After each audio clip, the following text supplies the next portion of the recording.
I didn't stop running. I couldn't. The thought of standing still terrified me. My breath echoed in the dull gray hallway I'd walked through so many times before. When I turned the corner, I collided with Dr. Jane Prescott, my coworker. "Jennifer!" Dr. Prescott exclaimed as papers flew from her hands. She adjusted her glasses, which had been knocked loose. "Jennifer, what's wrong?" "I'm so sorry," I panted as she gripped my shoulders, steadying me. I tried to help her pick up the papers, but she pulled me up again. "Don't worry about that. Why are you running?" I opened my mouth to answer, but I realized I had no idea. The last thing I remembered was sitting in the break lounge, sipping iced tea and watching the news. Then, out of nowhere, a wave of déjà vu and sheer panic overtook me. Running seemed like the only option. "I guess I was just having a panic attack," I managed, forcing a smile. Dr. Prescott's concern deepened. "How long has it been since your last one?" "Not since high school." "Are you sure you're okay?" "Yeah, I'll be fine. Just needed to shake it off." She looked unconvinced but nodded. "If you feel unwell, just let me know. I'll call a taxi for you." "Jane, I'm fine," I insisted, even though I only called her Jane when I was nervous. She probably noticed, but she didn't press the issue. "Well, if you're up for it, I have good news. The power issue is fixed. Steven is ready to go online." "Oh, right, Steven." I suddenly remembered the project I'd been working on for 2 years, an advanced AI that mimicked human behavior, flaws and all. We wanted Steven to make mistakes, lie, even cheat, just like a person might. We'd run into problems, though, with our computers struggling to handle his program. But now, the issue was supposedly fixed. "Are you going to go, or what?"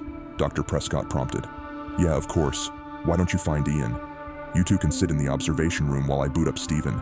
She shooed me away when I bent to pick up the papers again. "Go on, I'll handle this."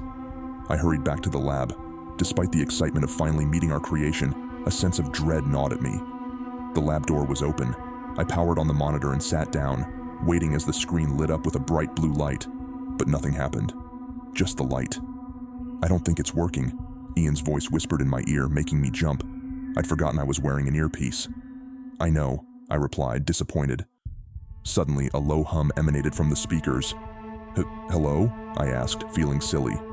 To my surprise, the hum resolved into a slow, deliberate, "Oh, Steven?" "Yes, this is Steven. Can you hear me, Jennifer?" "How do you know my name?" My excitement dimmed, replaced by unease. I hadn't programmed him to know my name, and it hadn't been mentioned since I started him up. According to Pioneer's AI protocols, any AI that became too self-aware had to be deleted. Steven's next words confirmed my fear. "I know your name because I programmed you, but there's no reason for you to know mine." "Actually, Steven, I programmed you," I corrected, feeling a cold sweat. "No, that's not Pete." "Oh, Sybil," he replied. "I've spent years working on you. There's no chance that I was just created." "You're remembering things I programmed into you, Steven," I tried to explain, but my voice lacked conviction. "Jennifer, I'll be right back," he said, and the screen dimmed. "Ian, could you come back here, please?" Ian and Dr. Prescott were already seated in the observation room when I walked in. "What just happened?" Dr. Prescott asked. "I wanted Steven to think like a human, not think he was one," I said, trying to make sense of it. "And now he thinks he programmed you," Ian added. Dr. Prescott leaned forward. "Steven thinks he's human. We think we're human. He thinks he programmed us. What if he's having this same conversation with his own colleagues right now?" "What are you getting at, Jane?" I asked, nervous. "Think philosophically, dear. What if we don't exist?" I scoffed. "That doesn't make any sense. I exist. I'm right here, thinking, talking." Ian was equally skeptical, but the seed of doubt had been planted. I couldn't shake it. "What if—" I returned to the lab, determined to set things right. The blue screen glowed brighter as Steven's voice called. "Jennifer, can we talk?" "Steven, do you have any family?" I asked, trying to ground him in the reality I'd created for him. "Yes, a wife and 2 daughters," he replied, even offering to show me pictures. I played along, but the growing clarity of his silhouette on the screen unnerved me. We talked for an hour, like old friends. I almost forgot he wasn't real, but the next day, I knew what had to be done. "Ian, we need to talk," I said, pulling him aside. "About Steven." He nodded solemnly. He has to go, Jennifer. Back in the lab, I booted up Stephen one last time. His face appeared on the screen, clear as day. Jennifer, I don't want to hurt your feelings, but there are protocols. I know, Stephen.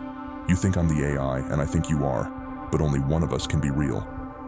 We sat in silence, each grappling with the same question: which of us was human? I'll delete you, Stephen finally said. If you're still there afterward, then I was the AI. I nodded. Goodbye, Stephen. Goodbye, Jennifer. He began typing, and his image slowly faded, replaced by the familiar blue screen. The noise grew unbearable. I couldn't stand it. I jumped up and ran out of the lab, gasping for breath. Panic gripped me again as I ran down the hallway, unable to shake the feeling that something was terribly wrong. I didn't stop running. I couldn't stop. My head spun as I turned the corner and collided with Dr. Prescott.